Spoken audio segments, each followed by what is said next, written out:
एक बार फिर आप सभी का स्वागत है हमारे प्यारे से चैनल CUET मॉक यानी क्यूट मॉक पर। मैं हूं प्रियांशु सिंह, आपका पॉलिटिकल साइंस एजुकेटर।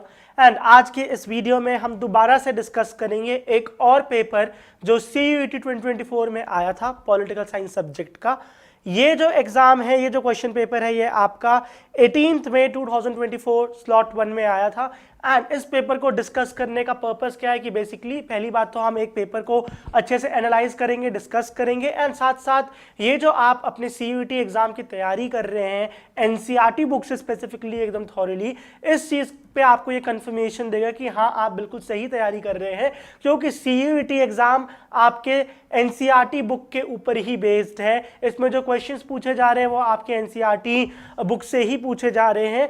सो आप ज्यादा से ज्यादा मॉक्स लगाइए, NCERT बेस्ड मॉक्स लगाइए, ताकि आपकी प्रिपरेशन अच्छे से हो, थोड़े से हो। इस क्वेश्चन पेपर को जब हम डिस्कस करेंगे तो आपकी प्रिपरेशन पे आपको और ज्यादा कॉन्फिडेंस फील होगा कि हाँ आप बिल्कुल सही अप्रोच यूज कर रहे हैं अपने एग्जाम के प्रिपरेशन के लिए।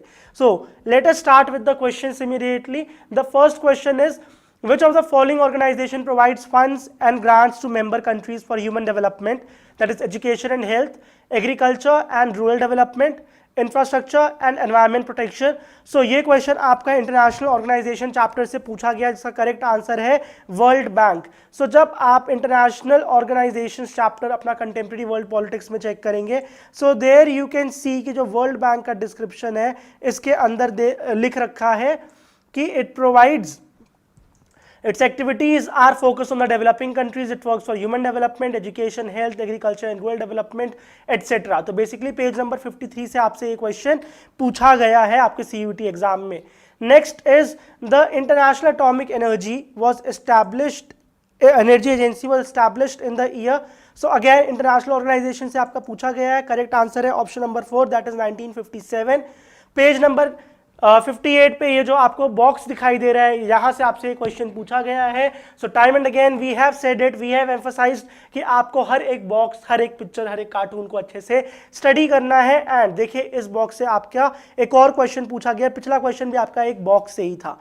नेक्स्ट है, at the Yalta conference the big three decided to organise a United Nations Conference on the proposed world organization।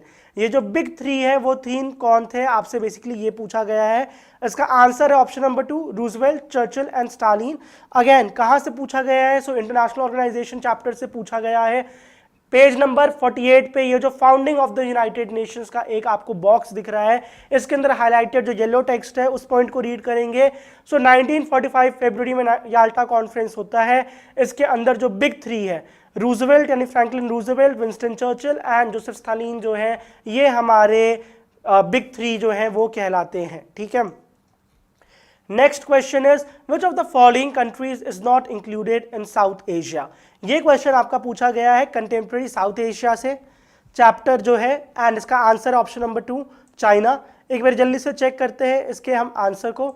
So on the page number 30 you can see कि ये जो हाईलाइटेड जो last paragraph की कुछ last lines हैं, the boundaries of the region are not as clear as in the east and the west as they are in the north and the south. Afghanistan and Myanmar are often included in discussion of the region as a whole, but China is an important player, but it is not considered to be a part of the region. ठीक है, तो एक किस reason की बात हो रही है? साउथ एशियन रीजन की बात हो रही है। साउथ एशियन रीजन में हमारा चाइना कंसिडर नहीं करा जाता है। नेक्स्ट क्वेश्चन है, which of the following countries joined SAARC in the year 2007? So again SAARC के बारे में अगर हम बात कर रहे हैं, so we are talking about contemporary South Asia chapter only। ये जो टाइमलाइन है पेज नंबर 32 पे, इससे आपसे क्वेश्चन पूछा गया था। सेकेंड लास्ट पॉइंट इस टाइमलाइन का जो है which is highlighted, 2007 Afghanistan join SAARC. So ये है आपका आंसर इस क्वेश्चन का, जो कि आपसे पेज नंबर 32 से पूछा गया था, ये वाला क्वेश्चन। ठीक है। Next is, in 1966 who made 6-point proposal for the greater autonomy of East Pakistan? So the correct answer is option number 2, Sheikh Mujib ur Rahman ने 6-point proposal रखा था। कंटेम्प्रेरी साउथ एशिया से ये आपका क्वेश्चन अगेन पूछा गया है। अगर आप इसी टाइमलाइन में चेक करेंगे, so you can see page number 32 पर ही 1966 के सामने 6 point proposal of Sheikh Mujibur Rahman for greater autonomy to East Pakistan. So again इस टाइमलाइन से आपका एक और क्वेश्चन आया है, एंड सिर्फ ये एक टाइमलाइन नहीं, आपके हर एक चैप्टर में कहीं ना कहीं कोई टाइमलाइन, कोई इंफॉर्मेशन बॉक्स में दी हुई है। डू नॉट स्किप इट, क्योंकि उनसे भर भर के क्वेश्चन पूछे जा रहे हैं सीयूईटी एग्जाम में, ठीक है। Next question is, which of the following nations adopted an open door policy and economic reforms in 1978? Contemporary centers of power से क्वेश्चन पूछा गया है। यहाँ पे चाइना की बात करी जा रही है, जो कि करेक्ट आंसर होगा option number 2। Open door policy, आपका जो पेज नंबर 23 पे कार्टून है, ये जो वॉल दिखाई दे रही है आपको, ग्रेट वॉल ऑफ चाइना, इसके जस्ट सीध में देखेंगे ओपन डोर पॉलिसी, उसके ऊपर ही लिखा है बाय 1978, ठीक है। सो ये 1978 जो है, इसमें डेंग ज़ियाओपिंग ने चाइना की ओपन डोर पॉलिसी जो है वो अनाउंस करा था, इकोनॉमिक रिफॉर्म्स चाइना में आए थे। Next question is, the ASEAN regional forum established 1994 is the organisation that carries out the coordination of. So कहाँ से पूछा गया है? कंटेम्प्रेरी सेंटर्स एंड पावर से आपका ये क्वेश्चन पूछा गया है, ठीक है। इसका आपको आंसर मिल जाएगा पेज नंबर 21 पे, जो सबसे पहला पैराग्राफ है, उसी में आपको जो लास्ट लाइन है, इसमें आपको इस क्वेश्चन का आंसर मिल जाएगा, विच is the highlighted text on your screen. All right, आगे बढ़ते हैं अब। Next question is, in which year was Mikhail Gorbachev elected as the General Secretary of the Communist Party of the Soviet Union? So इसका correct answer option number 4, 1985। First chapter that is end of bipolarity से लिया गया है। ये जो आपको timeline दिख रही है पेज नंबर 6 पे, इसमें 1985 मार्च के सामने जो एक्सप्लेनेशन दी हुई है, सबसे पहला पॉइंट ही जो है ये है आपका इस क्वेश्चन का सोर्स, एंड इसका आंसर भी यही है कि मिखाइल गॉर्बाचेव को general secretary of the communist party 1985 मार्च में चूज करा गया था, ठीक है। Next, the model of transition in Russia, central Asia and east Europe that was influenced by World Bank and the IMF came to be known as. So ये भी question आपका एंड ऑफ बायपोलैरिटी चैप्टर से ही लिया गया है, and इसका answer मैं आपको बताता हूँ कि आपको कहाँ पे मिल जाएगा।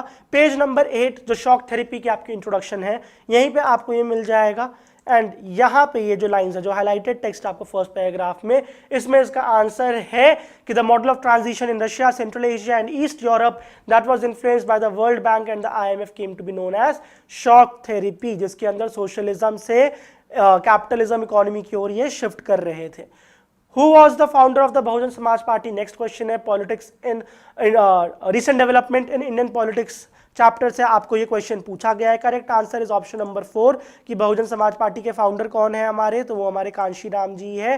पेज नंबर 147 जो है, इसमें आपके जो कांशीराम से रिलेटेड आपको एक इन्फॉर्मेशन एक बॉक्स में दी हुई है, इसमें आपको मिल जाएगा इनके बारे में रेलेवेंट इन्फॉर्मेशन, जहां से आपको ये क्वेश्चन पूछा गया है कि बीएसपी भी इन्होंने ही फाइंड करी थी, ठीक है। फाइनली बीएसपी फाउंडेड इन 1984, ठीक है।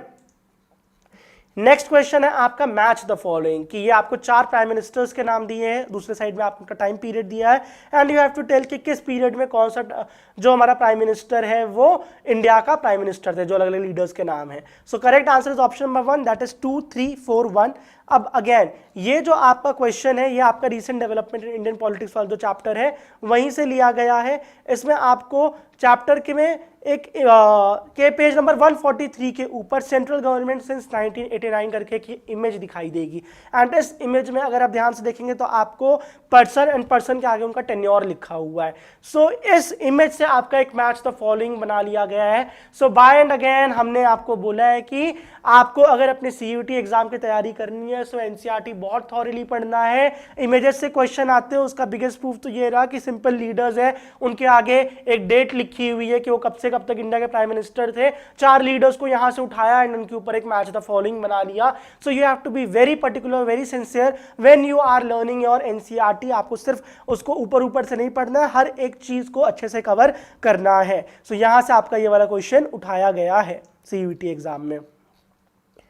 Next is what does BAMKEF stand for? So ये भी आपका सेम चैप्टर से ही लिया गया है, that is recent development in Indian politics.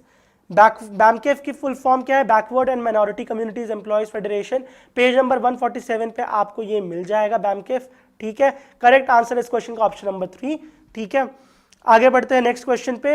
Who among the following led the anti Brahmin movement work for the Justice party and also founded Dravidar Kazhagam? सो ये हमारा किस चैप्टर से लिया गया? रीजनल एस्पिरेशन से लिया गया। पेज नंबर 116 पे जो ईवी रामास्वामी नायकर के ऊपर एक के से रिलेटेड जो एक बॉक्स बना है जिसके अंदर इंफॉर्मेशन है। So there you can see the information कि he worked for the Justice Party, later founded a Dravidar Kazhagam, opposed to Hindi and domination of North India, etc. यहाँ से आपका ये वाला क्वेश्चन इन 3-4 लाइन से उठाया गया है, ठीक है।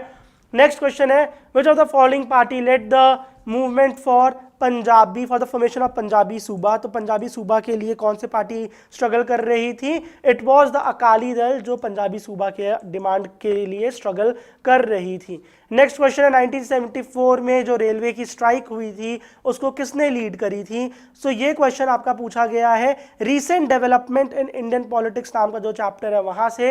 रेलवे स्ट्राइक ऑफ 1974 जो टॉपिक है यहां से आपसे ये क्वेश्चन पूछा गया है। सेकेंड पैराग्राफ में ये क्वेश्चन है, इसका आंसर जॉर्ज फर्नांडिस है, which is highlighted on your screen. Alright, next question की अगर हम बात करें, so next question is who gave the strategy of non Congressism? कि नॉन कांग्रेसिज्म जो टर्म है, ये स्ट्रैटेजी है, किसने दिया है? तो भाई ये क्वेश्चन तो बहुत बार आपके CUET एग्जाम में आ चुका है एंड इसका आंसर आपका चैप्टर नंबर 5 में दे रखा है। पेज नंबर 78 को जब आप रीड करेंगे, चाहे आप राम मनोहर लोहिया का ये जो बॉक्स है उसको रीड कर लीजिए, चाहे आप इस पैराग्राफ को रीड कर लीजिए, यहाँ पे साफ साफ मेंशन्ड है कि राम मनोहर लोहिया जी ने coming together of non Congress party in 1967 elections को क्या टर्म दिया था? नॉन कांग्रेसिज्म का टर्म दिया था।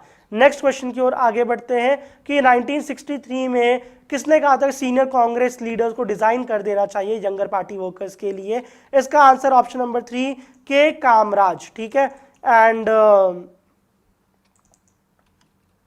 ये भी आपका किस चैप्टर से पूछा गया है? तो restoration of the Congress system से ही पूछा गया है। के कामराज के बारे में जो इन्फॉर्मेशन दी है पेज नंबर 81 में, यहाँ पे ये जो लास्ट के कुछ लाइंस है यहाँ से क्वेश्चन उठाया गया है कि 1963 he propose that all senior congressman should resign from the office to make way for the younger party workers, जो कि कामराज प्लान कहलाता था। तो ये क्वेश्चन का आंसर आपका page number 81 challenges to and restoration of the Congress system में जो के कामराज के बारे में एक बॉक्स दिया है, यहां पे इसका आपको आंसर मिल जाएगा।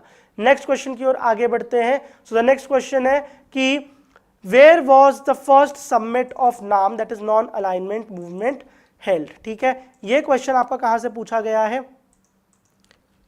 So page number 58 that is chapter कौन सा हमारा? इंडियाज एक्सटर्नल रिलेशन में आपको मिल जाएगा। अफ्रो एशियन यूनिटी टॉपिक के अंदर लास्ट की 3 लाइन जिसमें बैंडन कॉन्फ्रेंस की बात करी जा रही है, जिसकी वजह से हमारा नाम बनता है, नाम की फर्स्ट समिट कहां होती है? बेलग्रेड 1961 सितंबर के अंदर। So correct answer is option number 2, chapter 4 से क्वेश्चन आपका पूछा गया है। Which of the following treaty was rejected by India as discriminatory as it prevented only non-nuclear countries from acquiring nuclear weapons? Correct answer option number 2, non proliferation treaty. कहां से लिया गया है क्वेश्चन?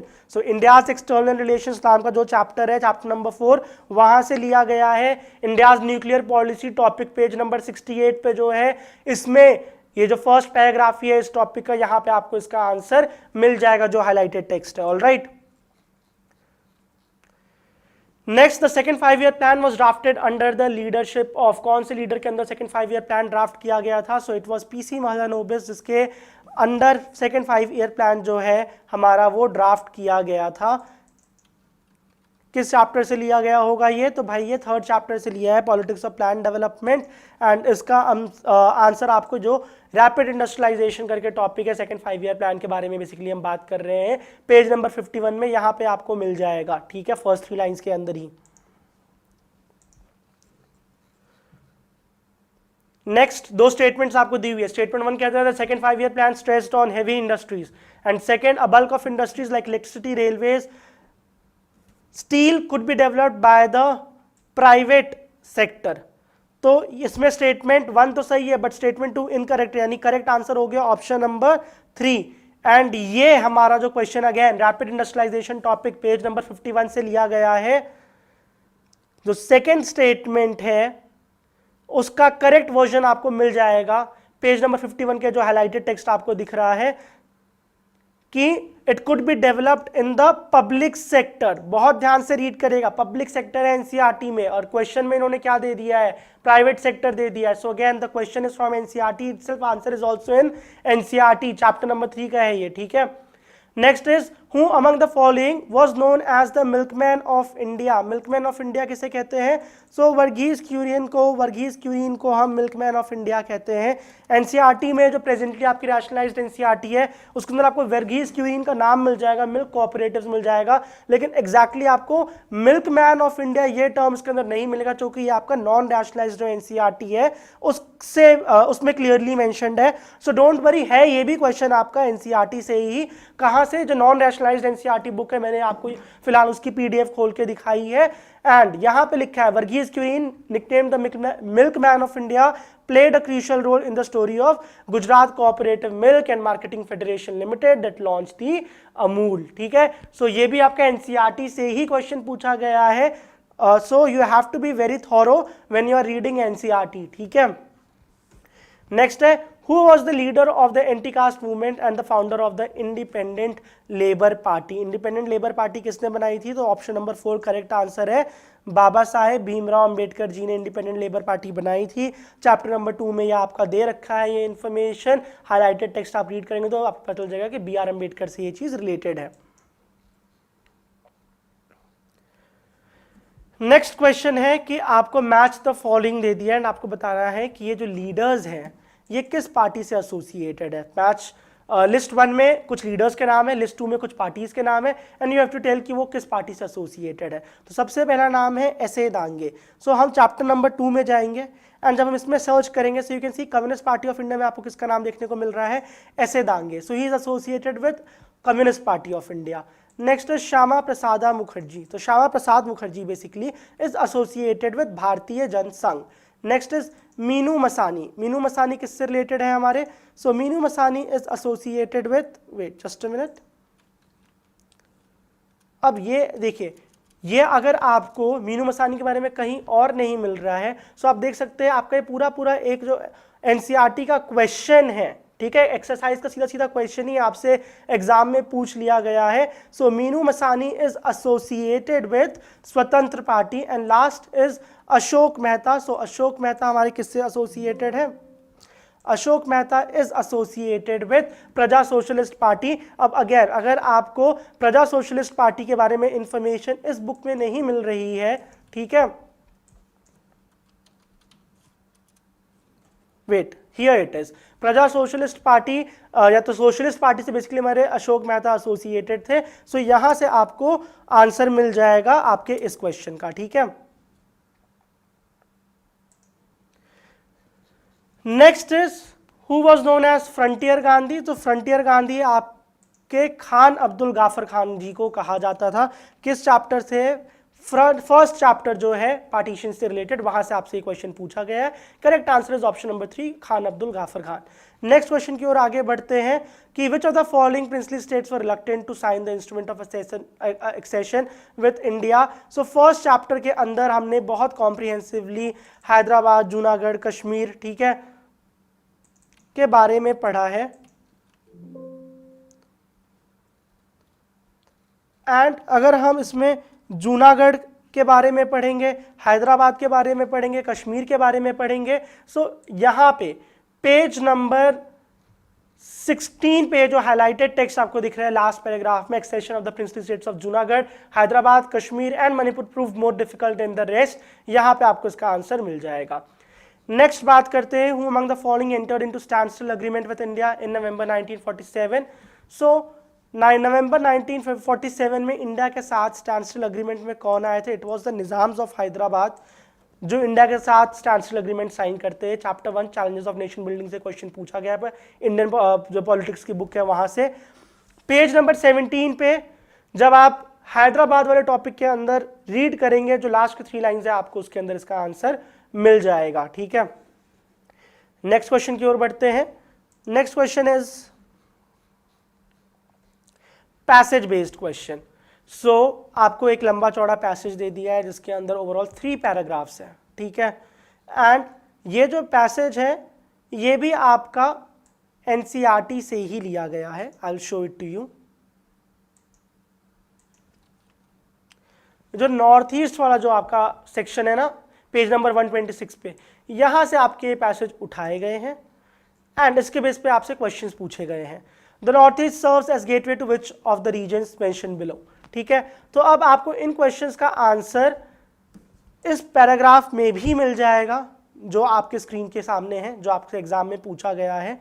ठीक है, for example in the North east, ये जो आपका फर्स्ट पैराग्राफ ही है उसके अंदर की जो लास्ट की लाइन है, यहाँ पे आपको इसका आंसर मिल जाएगा। ठीक है, gateway to South East Asia. Otherwise of course क्योंकि एनसीईआरटी से पैसेज उठाया गया है तो इसका आंसर आपको एनसीईआरटी में भी मिल जाएगा। ठीक है, नेक्स्ट क्वेश्चन की ओर आगे बढ़ते हैं। So the North East serves, ये वाला हो गया हमारा क्वेश्चन। Next question is Khasi tribes and ethnic group which are the inhabitants of which of the following states. तो ये कहाँ से पूछा गया है? अगेन सेकेंड पैराग्राफ से यहाँ से पूछा गया है। मेघालय के ये इनहेबिटेंट्स है, option number 4। Next is in which year was the state of Nagaland created? 1963, passage में ही मैंशनड है ये भी। ठीक है, पैसेज में अगर आप रीड करेंगे तो आपको अलग अलग स्टेट्स की फॉर्मेशन के बारे में दे रखा है। ये रहा नागालैंड के फॉर्मेशन के बारे में। ठीक है, नेक्स्ट क्वेश्चन है which of the following countries does the North east region share its boundaries with? Again passage में भी आपको आंसर मिल जाएगा। पैसेज में नहीं मिलेगा तो ऑफकोर्स एनसीईआरटी में भी है, जो फर्स्ट पैराग्राफ है उसी के अंदर इसका आंसर दे रखा है। ठीक है, ये रही वो लाइंस जहां से आपका ये क्वेश्चन उठाया है। तो ये तो आपका इंग्लिश का जैसे अनसीन पैसेज नहीं होता है, उस वे में आपको बहुत इजी हो जाएगा ये क्वेश्चन अटेम्प्ट करना। North east region consist of 7 states called 7 sisters. Again passage में भी दे रखा है, एनसीईआरटी में भी दे रखा है, ज़्यादा टाइम नहीं वेस्ट करेंगे। Next is right the full form of UNDP. अब आपके 5 इमेज बेस्ड क्वेश्चन पूछे गए हैं। ये आपका जो इंटरनेशनल ऑर्गेनाइजेशन चैप्टर है उससे पूछे गए हैं। यूएनडीपी का फुल फॉर्म पूछा गया है, पेज नंबर 50 पे यूएनडीपी का आपको फुल फॉर्म मिल जाएगा, यूनाइटेड नेशन डेवलपमेंट प्रोग्राम। ठीक है, ये जो आपको इमेज दिख रही है विच इज एक्चुअली क्या, ये लोगो है आपका यूएन का, यूनाइटेड नेशन का लोगो है, जिसके सेंटर में आपको ग्लोब दिख रहा है। गोल्ड ग्लोब के बाहर आपको ऑलिव ब्रांचेस दिख रहे हैं जो कि पीस को सिग्निफाई करते हैं। सो बेसिकली आपको एग्जाम में ये लोगो दिया गया था यूनाइटेड नेशंस का, एंड उसी से रिलेटेड कुछ क्वेश्चंस पूछे गए हैं। पूछ रहे हैं कि यूनाइटेड नेशन किस ऑर्गेनाइजेशन का सक्सेसर है। ठीक है, तो ये भी क्वेश्चन सीधा सीधा एनसीईआरटी से ही उठाया गया है, सेम चैप्टर से ही। UN was founded as successor to the League of Nations, evolution of the UN topic में आपको पेज नंबर 48 पे ये जो टॉपिक है इसका, ये जो क्वेश्चन इसका आंसर मिल जाएगा। ओके, नेक्स्ट क्वेश्चन की ओर आगे बढ़ते हैं। So the next question is look at the picture and identify the logo. तो भाई अभी जस्ट बता के हटाऊं कि ये आपका UN यूनाइटेड नेशंस का लोगो है। ठीक है, नेक्स्ट क्वेश्चन है आपका Which of the statement is true about globalization? Globalisation से रिलेटेड 4 स्टेटमेंट दिए हुए हैं। इसका जो करेक्ट आंसर है वो ऑप्शन नंबर 3 है, मल्टी डायमेंशनल फिनोमिना है ग्लोबलाइजेशन। ये आपका अगेन जो लास्ट चैप्टर है वहां से पूछा गया है, सॉरी ग्लोबलाइजेशन चैप्टर से पूछा गया है। एंड ये आपको क्वेश्चन में भी ये स्टेटमेंट एक जगह दिख जाएगा, वरना आप अगर बुक में चेक करेंगे तो पेज नंबर 102 पे आपको स्टेटमेंट दिखेगा। Globalization is a multi dimensional concept, it has political, economic and cultural manifestation and these must be adequately distinguished. So यहाँ से इसका आंसर मिल जाता है कि जो बाकी 3 स्टेटमेंट्स हैं वो गलत है, सिर्फ ऑप्शन नंबर 3 जो है वो सही है। नेक्स्ट क्वेश्चन की हम बात करते हैं। So this is about world social forum कि which of the following global platforms bring together human rights activists, environmentalists, labor, youth and women activists opposed to neoliberal globalization? Correct answer है आपका world social forum. तो world social forum option number 2 आपका answer है। Globalisation chapter से ही ये आपका पूछा गया है। यहाँ पे आपको पेज नंबर 111 पे ये जो पैराग्राफ दे रखा है इसके अंदर आपको डिटेल में वर्ल्ड सोशल फोरम के बारे में बताया गया है, एंड यहीं से इन्होंने एक क्वेश्चन बनाया है जिसका जो आपके सीयूटी एग्जाम में आया है। ठीक है, नेक्स्ट क्वेश्चन की ओर आगे बढ़ते हैं। Which of the following is a threat to global security? तो जब हम ग्लोबल सिक्योरिटी की बात कर रहे हैं इसके अंदर हमारा ऑफ कोर्स किस चैप्टर से, सिक्योरिटी चैप्टर जो है वहां से आपका एक क्वेश्चन पूछा गया है। ठीक है, एंड ग्लोबल सिक्योरिटी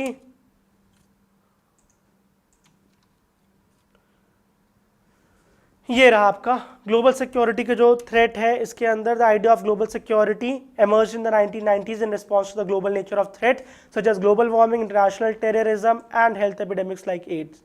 So यहाँ पे आपको इंटरनेशनल टेररिज्म दिख रहा है, पेज नंबर 71 पे इसका आंसर आपको मिल जाएगा इस क्वेश्चन का, that is option number 3, terrorism which is a threat to global security. Next question है, आपको स्टार्ट का फुल फॉर्म बताना है, तो ये भी आपका सेम चैप्टर से ही लिया गया है। स्टार्ट का फुल फॉर्म क्या है? Strategic arms reduction treaty, page number 69 पर, जहां पे हम अलग अलग ट्रेटीज की बात कर रहे हैं जो साइन करी गई थी, वहां पर आपको मिल जाएगा स्टार्ट का फुल फॉर्म। ऑलराइट, कौन सा चैप्टर में?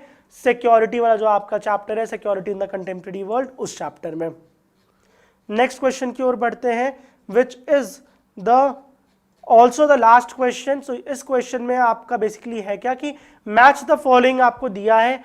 लिस्ट 1 में कुछ इंडिजीनियस पीपल या ट्राइब्स के नाम है, लिस्ट 2 में वो रीजन बताना है कि ये कहां पे है। ठीक है, सो जो आपका environment and natural resources chapter है, ये आपका वहां से लिया गया है। ठीक है, environment and natural resources chapter में जब आप पेज नंबर 96 पे आएंगे, इस जस्ट कार्टून के नीचे जो पूरा पैराग्राफ है, इसके अंदर आपको पैराग्राफ मिलेगा इन विच यू कैन सी कि लिखा है there are 20 lakh indigenous people, यहाँ पे हम इंडिजीनियस पीपल की बात कर रहे हैं, of the Cordillera region of the Philippines, 10 lakh Mapuche people of Chile, 6 lakh tribal people of the Chittagong Hill Tracts in Bangladesh, 35 lakh North American natives, 50,000 Kuna living east of Panama Canal and 10 lakh small peoples of the Soviet North.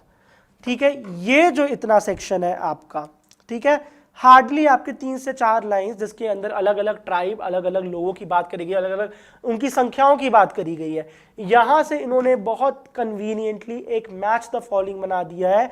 सो अगर आपने इसको अच्छे से read करा था and आपके दिमाग में है कि कौन से रीजन में कौन सी ट्राइब रह रही थी, सो फटाफट आप बता देंगे कि इस क्वेश्चन का आंसर होगा ऑप्शन नंबर 2, 3142। ठीक है, so this was about the previous year question paper number 2 political science का, जो आपके CUET एग्जाम में 2024 में पूछा गया था। इस वीडियो को भी देखकर आपके मन में अब तसल्ली हो गई होगी कि NCERT बुक्स आपकी बाइबल होनी चाहिए जब आप अपने CUET एग्जाम की प्रिपरेशन कर रहे हैं, क्योंकि 99% जितने भी क्वेश्चन हैं वो आपके कहाँ से आ रहे हैं?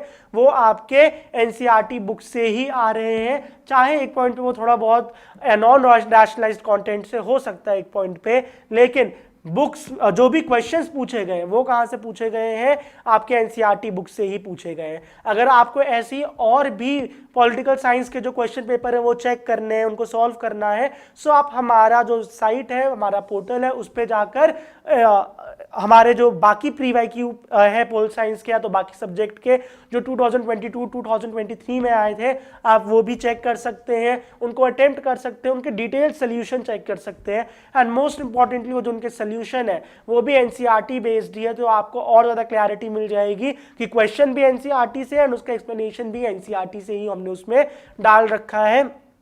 प्लस ये पॉलिटिकल साइंस की वीडियो है। अगर आपको बाकी सब्जेक्ट्स की भी ऐसी इंफॉर्मेशन चाहिए, आपको कंफर्म करना है कि उन सब्जेक्ट्स में भी जो क्वेश्चंस है वो क्या NCERT बुक से ही देखे जा रहे हैं, तो हमारे चैनल पर और भी वीडियोस हैं, आप एक बार उनको चेक करिए एंड उससे आपको कंफर्मिटी मिल जाएगी कि आपकी तैयारी कैसी चल रही है, कितनी चल रही है, एंड स्टैंप लग जाएगा कि हाँ NCERT बुक से ही पढ़ना है अच्छे से अगर CUET एग्जाम में अच्छे नंबर पाने हैं। सो अपनी तैयारी को जमकर कंटिन्यू करिए। All the best for your exam. Bye bye.